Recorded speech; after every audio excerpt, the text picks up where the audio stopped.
জায়গা থেকে কমিউনিকেশনে গ্যাপ মনে হয় সে সরাসরি যোগাযোগ করতে পারে, অন্যথায় আমাদের যে সাংগঠনিক চেইন রয়েছে সেটি রিএস্টাবলিশ হয়েছে।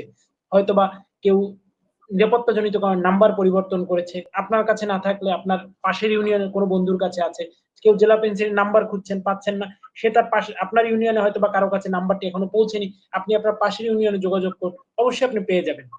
অধিকাংশ জায়গায় আমাদের যারা ইউনিট প্রধান রয়েছে তারাও পুনরায় আবার অ্যাক্টিভ হয়েছেন এবং সংযোগটি স্থাপন করেছেন।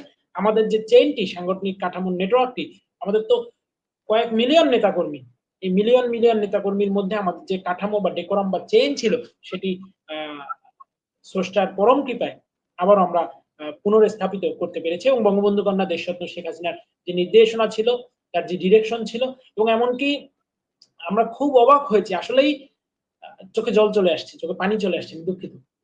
মানে বঙ্গবন্ধু কন্যার কর্মী হতে পেরেছি।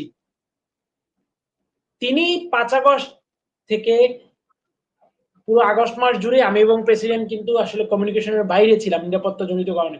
তিনি অনেক জেলা উপজেলা ইউনিয়ন পর্যায়ে নিজে যোগাযোগ করেছেন, ছাত্রলীগ প্রেসিডেন্সির জায়গায় কিংবা আমাদের কেন্দ্রের জায়গায় তিনি নিজে কথা বলেছেন, তিনি নিজে নেতাকর্মীদের মনোবল চাঙ্গা করেছেন, তাদের সমস্যা অসুবিধা নিয়ে কথা বলেছেন।